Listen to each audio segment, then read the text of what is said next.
Bonjour à toutes et à tous, je vous retrouve pour un petit point sur cette séance du mardi 23 septembre 2025 et nous allons voir qu'il se passe des choses intéressantes aujourd'hui en bourse qui pourraient nous faire regarder dans certaines directions. Nous allons voir ça ensemble. Mais tout d'abord, n'oubliez pas de liker cette vidéo et de vous abonner à cette chaîne YouTube.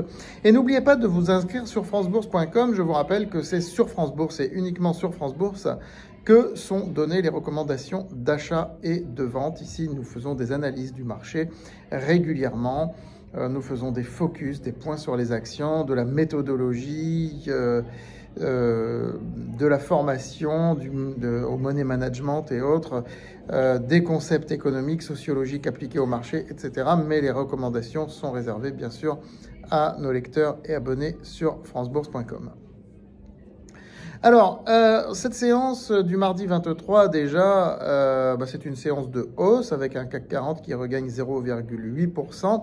Et d'ailleurs, vous remarquez que depuis que nous avons levé les protections, c'est-à-dire depuis que nous avons vendu les trackers baissiers en portefeuille, on est d'accord, on voit que le marché se tient bien. On a bien fait de nous en débarrasser.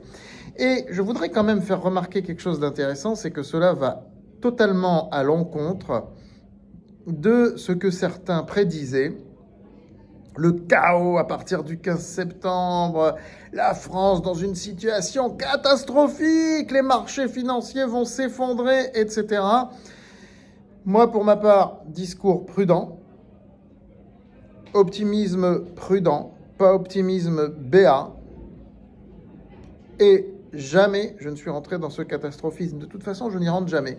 Et vous remarquez une chose, c'est que les catastrophistes, ils finissent toujours par avoir raison un jour, parfois pendant 3 semaines, parfois pendant 3 mois, parfois pendant 3 ans. C'est plus rare, mais ça arrive. Regardez 2008, 2009, 2010, enfin voilà.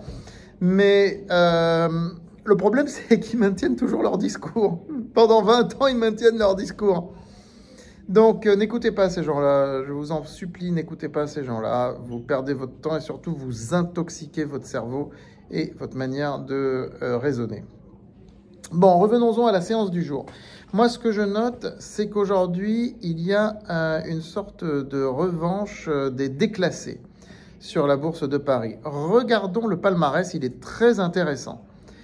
Alors, vous voyez en tête des hausses du jour, Téléperformance. Qui vient de très loin, hein. Mais je vous le dis franchement, c'est un titre que j'ai fait vendre à perte. Mais la question que je me pose aujourd'hui, c'est peut-être que ça devient une valeur intéressante pour le rendement. Et oui, pour le rendement uniquement. Viridienne, c'est une valeur que j'ai recommandée. Tout le monde en a en portefeuille. Je donnerai une recommandation sur France Bourse concernant la suite à donner. LVMH, on a vu le déclassement très fort du luxe ces derniers temps. Là, on voit qu'il y a une reprise. Est-ce qu'elle va durer ou pas? Bon, attention, LVMH, c'est une emblème. Ça n'a rien à voir avec les autres, hein. C'est un déclassement, mais on va dire d'une boîte qui était surclassée quelque part. Ça n'a rien à voir avec les autres. Eutelsat, écoutez, on a fait 2 allers-retours merveilleux cette année sur ce titre. Donc là, pour l'instant, je ne sais pas. Je la regarde du coin de l'œil. Par contre, dans la suite, ce qui m'intéresse, c'est Pluxee et Elior. Alors là, il y a peut-être un narratif en construction, en formation. C'est des boîtes qui sont très emblématiques de l'économie française. Hein. Aussi bien Pluxee que Elior sont des boîtes extrêmement emblématiques de l'économie française, de la restauration collective, les avantages aux salariés, etc. Typiques de la France, mais ce sont des narratifs qui ont perdu en crédibilité au fil des mois et des années. On est sur d'autres narratifs aujourd'hui, l'IA, la productivité globale des facteurs, la souveraineté européenne, enfin vous les connaissez par cœur, je vous les cite tout le temps. Néanmoins, ces valeurs-là ne sont pas à jeter à la poubelle.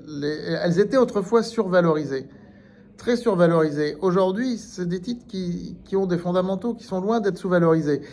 Est-ce qu'il peut y avoir un reclassement social de ces actions? Ça dépendra des narratifs qui se mettront en place. Mais c'est intéressant de voir la hausse du jour sur des valeurs déclassées. Aujourd'hui, on n'est pas sur une séance qui alimente les narratifs habituels On est sur une séance qui alimente les déclassés.